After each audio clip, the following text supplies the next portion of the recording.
Strange music fans, some of you might hate me for this. Some of you might love me for this. Most of you aren't gonna know what to think. I just got a story and I'ma tell it. Who am I, you ask? Ask yourself this. Yo, who's the man with the master plan? With talent that the world never knew could have so vast a span. Who raps, writes, records, engineers, makes his own beats and sings his fucking ass off? Ask my fans, they'll all tell you who. Yeah, the record company executives will never give his ass a chance. I'll give you a classic example of the way that it goes. Let me tell you about my interaction with strange and folks. Yo, I sat with Tech on his tour. This old school, great rhyme schemes, classic, just hip hop vibe. And look, I'm loving the message so far. Goes. Let me tell you about my interaction with strange and folks. Yo, I sat with Tech on his tour bus. The two of us threw Welcome to the Show on, and halfway through the chorus of Joker's Pain, Corey the annoying tour manager with a superiority complex intruded just to kick me off without a second thought. Even though his fucking boss is the one who invited me onto it. Tech didn't say shit, but Strange's vice president Dave gave. You need to build more. Hey, bitch, fuck what you think. This is my show.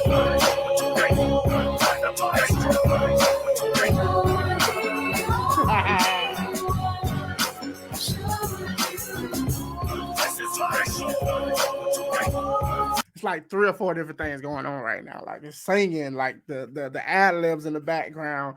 You got the beat doing dum dum. Like it's like 3 or 4 different things happening right now, and they're not clashing. They complementing each other.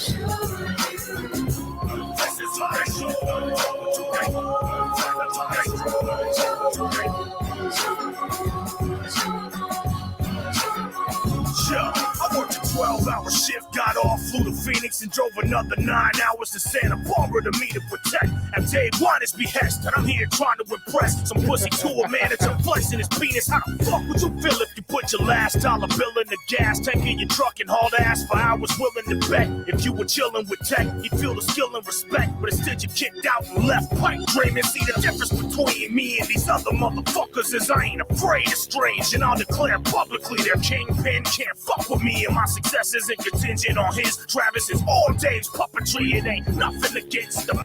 Okay, so is this Tech N9ne? Is this Tech N9ne through the whole song? Let me see. I'm just trying to make sure.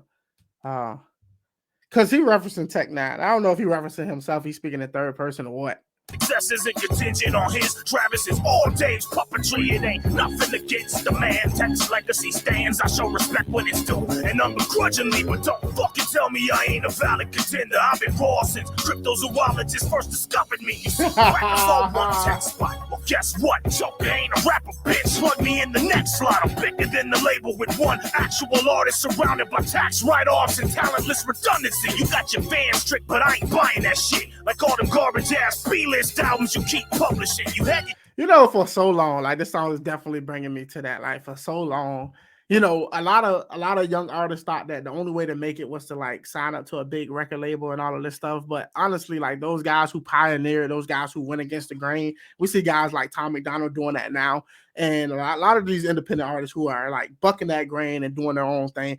And to me, this is just giving me a flashback of like that mindset of knowing that like, you know, screw the industry plants. Like I'm gonna give you something that's so undeniable that you'll realize that only a record label would have stifled this. They would have never let you get this raw and this real. And that's what I'm getting from this song. Trick, but I ain't buying that shit. Like all them garbage ass B-list albums you keep publishing. You had a chance to pick up this up and come on. Tried to approach you all humbly, but now fuck what you think.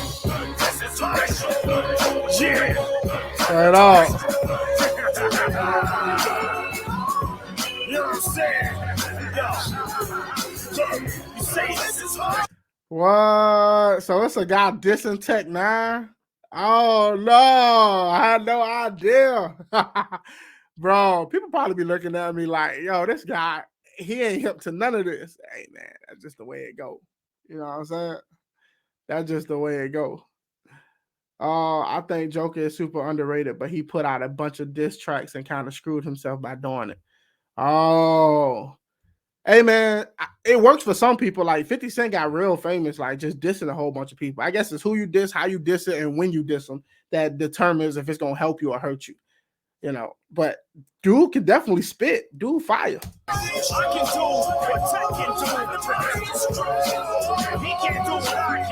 The song is quite long though. I will say that the song is pretty long. I know exactly what the fuck he's doing. Shit. Yo, Tech, man, I know you're gonna hear this, bro. Just wanna let you know that I think I figured out what it takes to make it on Strange Music. Be the #1 independent rapper on the planet. You know, like, I've been studying you, man, because, you know, I want to be the best, and, like, everybody says you're the best. So I'm going to just take this last verse and, you know, share with the listeners about how N9ne be ripping it. Now, allow me to break shit down. Let's rhyme. N9ne, blind shredder. Predictable patterning with a flattering and cat as a time teller. Then a couple minute bars. 4 stanza. Commands in advance of the bonanza. Then it all lands up on the same rhyme letter. But he won't stop there. Take it to the A bar. Take a nigga way. Then it goes in between everything that he says. What a great time setter. Yo, that shit fire.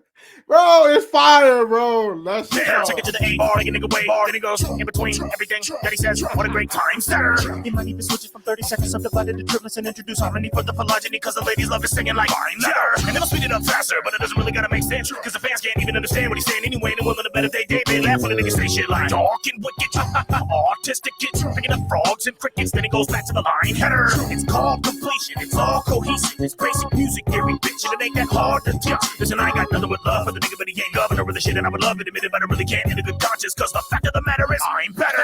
Yeah. And if you got a problem with it, you can kiss his cheek to the beat while you're nodding with it. Here we go. I got a super chat for a new recommendation, but we're gonna pull that up in a minute as soon as I finish this one. Thank you for the super chat, Tim, for the $5. Al, Soul, and Russ. Who wants what? All right. That's how you get it noticed. Look at the jester. Isn't on track like, can he do that? And I don't need y'all's permission. Listen, to all you up and coming rappers, I know it's tough. But if you know you don't, then you go after what you know. And don't let them tell you to go. Travis and Davis, so what we gonna say to one? Bro, this man got the dude that come in, go home, like finishing off the verse. But yo, he giving inspiration right now to like all the other rappers. He's saying, yo, look, don't give up, man. If you know you hot and you know you fire, put that out. Listen, to all you up and coming rappers, I know it's tough. But if you know you don't, then you go after what you know. And don't let them tell you to go. Travis and Davis, so what we gonna say to one? Fuck what you think.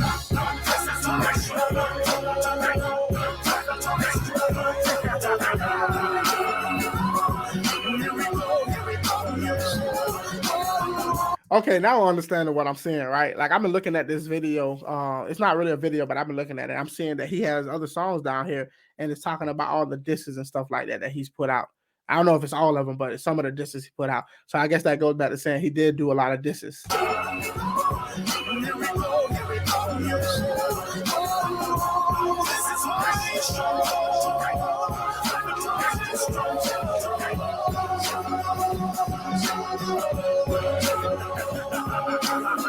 Yo, I don't got a problem with being rejected, that's part of the game, but I do have a problem with getting invited out to meet y'all and getting treated like shit. Well, I guess it's par for the course, isn't it? Yeah. So apparently, he don't have a problem being rejected. He got a problem when they invited him out, treating him like shit. So, like, I can feel that, right? Don't waste my time, right? Don't waste my time. I can respect that. I don't know much about the situation and circumstances, but if what he's saying in the song is true, I can respect what he's doing here. Oh, they get treated like shit. Well, I guess it's par for the course, isn't it? Yeah. Can't even pay for hotel rooms. Got your whole road crew taking sponge baths on the bus and shit. Saying they make you hundreds of thousands of dollars and breaking your top artists off with chump change. Why the fuck you think Cognito left? Why the fuck you think Cut left? Why the fuck you think Hobson turned your bitch ass down? Yeah, didn't think I knew about that shit, did you? He was smart enough to sniff out your little N9ne pyramid scheme. Enticing these artists with a contract and a tour. Spending just enough money on them to get your books looking right and spitting them out the other side. Yo, this goes out to all you young rappers looking at Strange Music like that's the place to be. Like they're the boss and shit. Well, guess what? Strange music equals N9ne music. Sign with him if you want a permanent cap on your career. You want N9ne spot? Go out and get your own fans, get your own respect, and build your own empire. And if anybody says you can't do it, just look them straight in the eye and tell them, fuck what you think. Yo, bro. Okay. I didn't know I was really getting into that diss, but that was a real diss there. That was like, I ain't holding back. And I think he did a great job there. Lyrically, I think the man definitely is underrated. I haven't heard of the Jokerr before. And the fact that like the man ripping so hard and the way he switches it up and like adds all the sound effects in there, it's like I was really like dude should have been much bigger. I should have known who the Jokerr was at this point. That just says a lot. But a lot of artists who are so underrated just get overlooked, and it's sad. But like lyrically, I think this man deserves a 14 out of 10. 14 out of 10. But I'm adding 2 points on to the boldness of his lyrical form and all of the creativity that he put inside of it. So that's a 16 out of 10 for the lyrics, for the bars for me, for the bars. And when it came to the visuals, I can't give a visuals because it didn't really have any visuals, but I will rank the beat. The beat, I'm gonna say I was a little iffy about the beat. The beat was okay, but it didn't really.